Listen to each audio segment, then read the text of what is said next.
E o futebol brasileiro se despede do seu maior técnico, do seu maior treinador, Mário Jorge Lobo Zagallo, que nos deixou na madrugada deste 6 de janeiro de 2024. Zagallo é praticamente sinônimo de seleção brasileira e um nome pouco reverenciado dentro da importância que ele tem para o futebol brasileiro. Eu não tenho nenhum receio em afirmar e repetir aqui. Zagallo é o maior treinador da história do futebol brasileiro. E ao longo desse vídeo eu vou enumerar os motivos dessa minha opinião. Por que Zagallo foi revolucionário? Por que Zagallo foi importante? Não apenas pelo fato de ter sido o primeiro ser humano a ser campeão da Copa do Mundo como jogador e como treinador. Como jogador em 58, em 62, como treinador em 70. Depois, Franz Beckenbauer, o Kaiser, o maior jogador alemão da história, conseguiu essa proeza também, tendo sido campeão mundial em 74 como jogador e em 1990 como treinador. E mais adiante, Didier Deschamps, francês, que foi campeão mundial como jogador em 98 e depois campeão mundial como treinador em 2018. Mas o Zagallo, ele tem uma história tão linda, tão maravilhosa, que se confunde com a seleção brasileira, que é importante a gente lembrar alguns fatos aqui. Tudo isso começa na final, não bem na final, que a Copa de 50, pelo seu regulamento, ela não previa uma final, ela tinha um triangular final. O jogo Brasil-Uruguai, que entra para a história como a final, não foi a final, foi o último jogo daquela Copa do Mundo. Zagallo estava presente no Maracanã como soldado do Exército Brasileiro, ajudando na segurança quando mais de 200 mil pessoas estavam no estádio Mário Filho naquele dia. Isso marcou profundamente o Zagallo. Depois ele desenvolve a sua carreira como treinador de futebol, jogador de futebol, claro, antes, jogador muito bem sucedido, por sinal, e vai ser esse símbolo de seleção brasileira, com toda a sua superstição em relação ao número 13, com histórias curiosas, engraçadas, em alguns aspectos, em algumas situações até certo ponto caricatas, mas sempre muito divertidas. O Zagallo foi revolucionário em vários aspectos. O primeiro deles, que eu vou colocar aqui, pela compreensão da carreira de jogador de futebol. O Zagallo, quando era atleta de futebol, já era formado em contabilidade. Naquele momento, década de 50, do século 20, o futebol tinha um instrumento chamado passe. Passe, resumindo, era um instrumento de propriedade do clube sobre o jogador de futebol. O clube era dono do jogador de futebol. Tinha o passe, que era o documento que cuidava das transferências dos jogadores, até o advento da famosa Lei Bosman, que é uma espécie de abolição da escravatura dos jogadores de futebol. Uma pesquisa interessante para ser feita do Bosman, jogador belga, que mudou a história do futebol. Pois bem, o pai do Zagallo e o Zagallo decidiram comprar o passe do Zagallo como jogador de futebol junto ao Flamengo. Isso deu ao Zagallo uma liberdade que poucos jogadores tinham naquela época. Ele podia escolher onde jogar. Por quê? Ele, como propriedade, dono da sua própria propriedade, do seu próprio talento, ele poderia aceitar, negociar propostas. Já é um passo de uma das muitas revoluções que o Zagallo fez. O Zagallo percebeu, ele era um jogador que atuava como ponta esquerda. Naquela época os times jogavam geralmente num sistema de jogo 4-2-4, só 2 jogadores no meio campo e 4 atacantes, e efetivamente um ponta direita, um ponta esquerda. O Zagallo era ponta esquerda. Mas ele percebeu muito rapidamente, embora fosse um jogador importante, de muito bom nível técnico, que ele tinha pelo menos 2 concorrentes à frente dele na seleção brasileira, que eram jogadores de muito mais talento ofensivo. Pepe, José Macia, o Pepe do Santos, gênio do futebol, e Canhoteiro, um artista da bola que jogava no São Paulo, que era considerado o Garrincha da ponta esquerda. O que o Zagallo pensou naquele momento foi o seguinte: olha, eu não vou concorrer com esses caras porque eles driblam melhor do que eu, eles chutam melhor do que eu, mas eu tenho uma qualidade que eles não têm, que é a utilidade tática para o time, a composição tática para o time. Então o Zagallo, ele era um jogador que se dedicava taticamente para a equipe. Ele corria para que os outros, mais talentosos do que ele, pudessem brilhar. Ele fazia uma recomposição de meio campo terceiro homem de ataque, por exemplo, se a gente vai colocar no sistema 4-3-3, ele recuava e mudava esse desenho para um 4-4-2. Ele fazia o papel do quarto homem de meio campo. Isso deu a ele uma vantagem tática poderosa sobre os concorrentes na posição. Ao ponto de, em 1958, na Copa do Mundo da Suécia, a primeira conquistada pelo Brasil, o Bellini, capitão Bellini, ter declarado que o Zagallo era o único atacante que ajudava na marcação. Era o único atacante que se dedicava na marcação. 4 anos mais tarde, em 1962, no Chile, o Brasil perde o Pelé após o primeiro jogo, a Copa em que o Garrincha, com quem o Zagallo jogava no Botafogo, brilhou, e Nilton Santos, outro companheiro do Zagallo no Botafogo, a enciclopédia do futebol, após a Copa do Mundo, ele declara que ele era muito grato ao Zagallo por ter corrido por ele em 62. Nilton Santos, que era lateral esquerdo, jogava... Nilton Santos era o que ele quisesse no futebol, para a gente dizer a verdade. Jogava no meio campo, jogava no ataque, jogava na lateral, fazia o que quisesse, era a enciclopédia do futebol. Mas, já com idade avançada, em 62 ele teve esse auxílio do Zagallo, que corria, fazia a recomposição por ele. Um traço dessa modernidade. Em 1965, com 34 anos de idade, naquela época, com 34 anos de idade, o jogador já era considerado um veterano. Hoje é muito diferente o mundo do futebol. O Zagallo atuava pelo Botafogo, ainda um grande time, um dos maiores times da história do futebol brasileiro, mas começou a pensar numa outra carreira. Ele começou a trabalhar como treinador da equipe juvenil do Botafogo, 1965, com 34 anos. Um ano depois, aos 35, com 66, ele assume o comando do time principal do Botafogo, para ser bicampeão carioca em 67 e 68 e campeão nacional, campeão brasileiro em 1968 com o Botafogo. É uma trajetória do Zagallo impressionante. E muito antes disso, desse sucesso, ele já tinha aquela história do 13, né, da superstição com o 13, com o número 13. Uma das histórias saborosas do futebol brasileiro, ela remete à preparação da seleção brasileira para a Copa de 58. E é preciso lembrar, gente, que naquela época não tinha substituição, não tinha alteração no futebol. Então, se machucasse o goleiro, um jogador de linha tinha que jogar no gol. O que a seleção brasileira fazia? Pelé e Zagallo eram treinados para ser goleiros nessa emergência, nessa eventualidade. Num desses treinamentos, o Bellini, capitão da seleção, o chute mais forte, pegou no dedo indicador da mão esquerda do Zagallo e machucou. Ele precisou levar, sabem quantos pontos?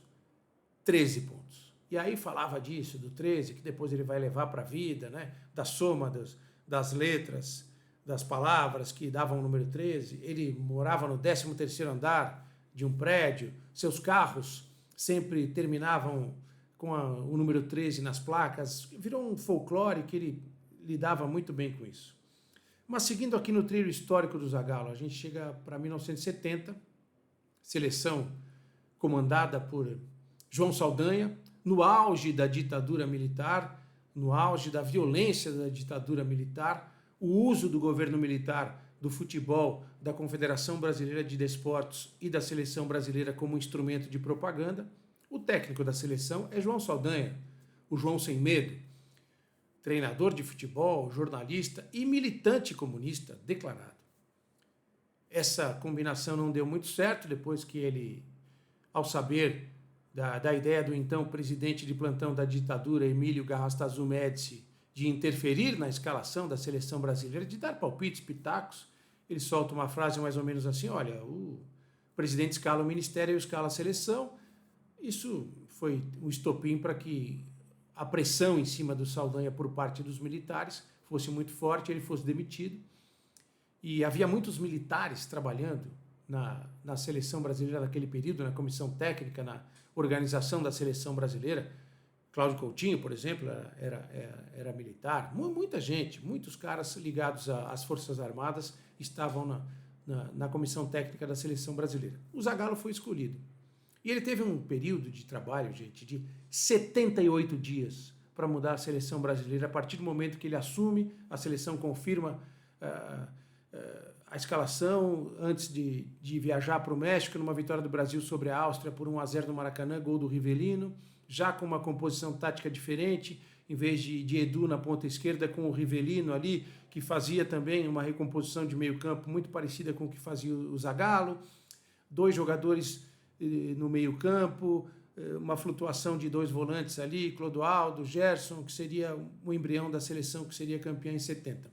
Pois bem, em 78 dias, ele muda o jeito de jogar da seleção brasileira, que vai encantar o mundo na Copa de 70 no México, conquistando o tricampeonato e fazendo o que muita gente acreditava ser impossível, colocar um monte de jogador de alto nível para jogar no mesmo time. Muitos camisas 10 no mesmo time. Não que eles fossem todos jogadores da posição camisa 10. Eles usavam as camisas número 10, mas eram jogadores de posições diferentes. Por exemplo, jogaram ali Jairzinho, Tostão, Rivelino, Pelé, todo mundo no mesmo time, Gerson, todo mundo no mesmo time, e foi a glória do futebol. Para mim, a expressão máxima do futebol nas Copas do Mundo. Franz Beckenbauer, o Kaiser, maior jogador da história do futebol alemão, assim como o Zagallo, campeão mundial como jogador e como treinador, ele diz que a seleção brasileira de 70 foi a maior seleção da história das Copas do Mundo. Eu compartilho dessa opinião. Um espetáculo de modernidade, um lateral que saía mais, Carlos Alberto, um lateral que ficava quase como um zagueiro, Everaldo, lateral esquerdo. Coisas que acontecem hoje no futebol, cotidianamente, e são citadas muito como modernidade. Uma seleção que faz um 4º gol, aquele gol do Carlos Alberto, talvez a maior obra de arte da história do futebol, em que praticamente todos os jogadores tocam na bola, a bola sai do campo de defesa, ela circula pelo campo todo, o que se chama hoje de construção. Aquilo é quase a personificação da construção do futebol, com o detalhe final daquele passe do Pelé para o Carlos Alberto, meio que sem olhar, sabendo que o Carlos Alberto passaria por ali, porque isso fazia parte do sistema tático da seleção brasileira. Tudo isso foi feito pelo Zagallo.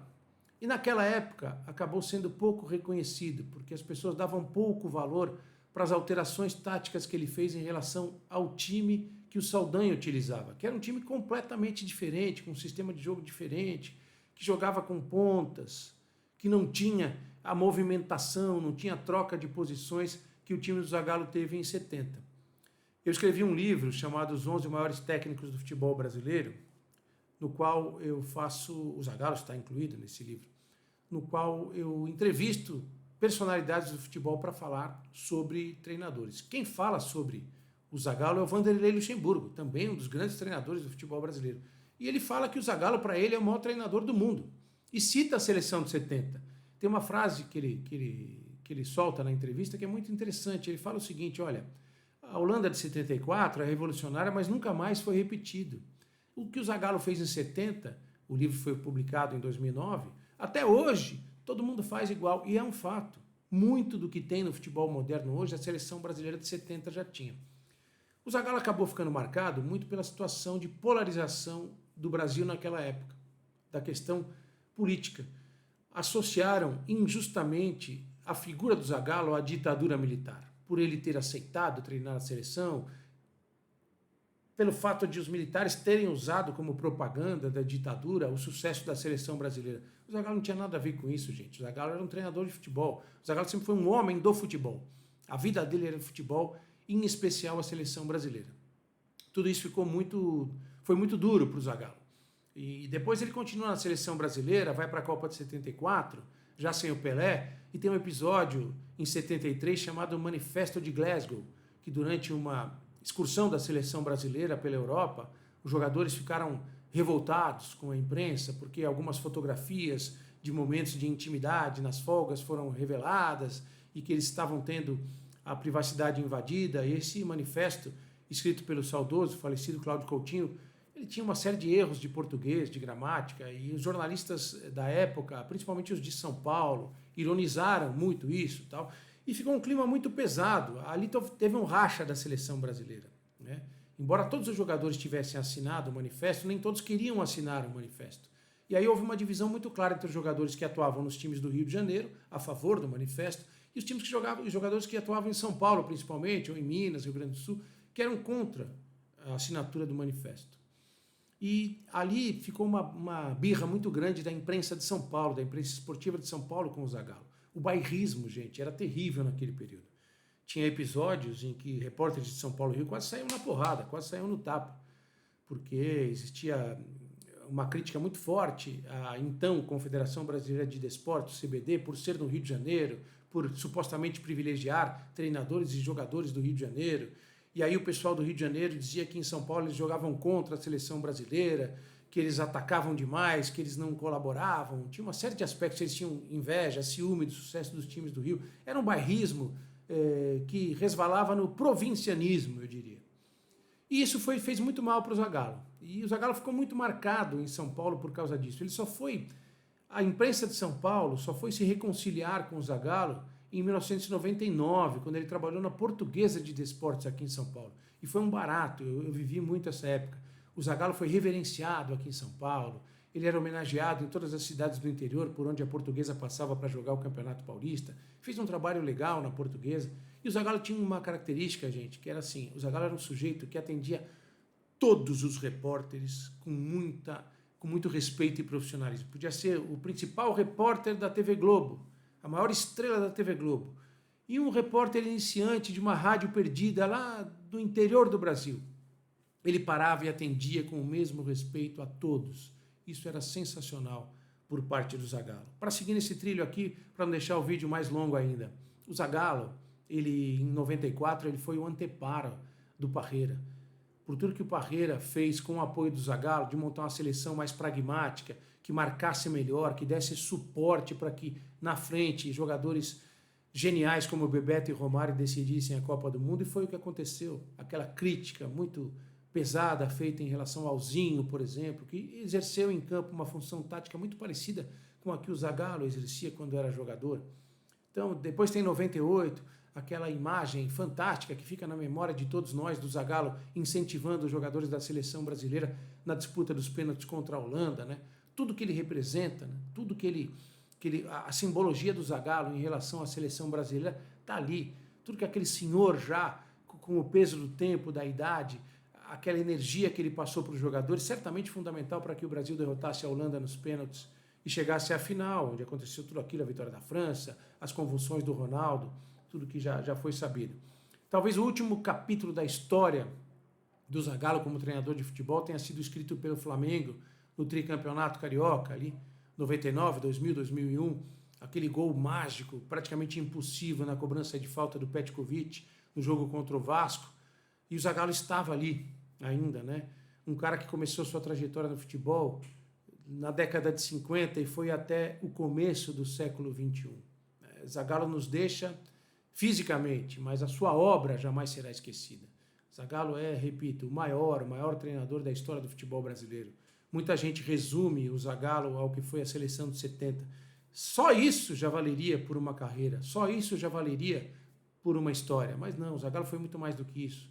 Na revolução como jogador, na compreensão da mudança tática do futebol, na adaptação às necessidades do time, no sacrifício, abrindo mão de algumas qualidades técnicas individuais para colaborar taticamente. Tudo isso ele transferiu para os times os quais ele treinou, né, dessa longevidade, dessa simbologia. Então, eu acho que nós todos devemos reverenciar o Zagallo como o grande treinador da história do futebol brasileiro e um dos grandes da história do futebol mundial. Participação efetiva como jogador, 2 vezes campeão do mundo, treinador em 70, coordenador técnico em 94, vai como treinador em 98, vice-campeão mundial. Cara, ele é sinônimo de seleção brasileira e merece ser lembrado, reverenciado para sempre na história do nosso futebol. Com todo respeito aqui à família do Zagallo, pude conhecer alguns dos filhos do Zagallo, pessoas extremamente educadas, muito simples e simpáticas como ele. A família do Zagallo optou pelo velório na sede da CBF, na Barra da Tijuca, no Rio de Janeiro. Quem sou eu para me intrometer nisso, né? E a gente tem que respeitar a decisão, mas seria lindo ver o velório do Zagallo no Maracanã, onde ele começa a relação dele com a seleção brasileira. Jovem soldado do Exército, no último jogo da Copa de 50, captando a energia daquele sofrimento, guardando aquilo na alma, para depois ajudar o Brasil a ser 4 vezes campeão do mundo, O Brasil é pentacampeão, mas o Zagallo teve participação em 4 dessas conquistas. Vá em paz, cidadão Mário Jorge Lobo Zagallo. O personagem, o maior treinador da história do futebol brasileiro, o velho Lobo Zagallo, é eterno.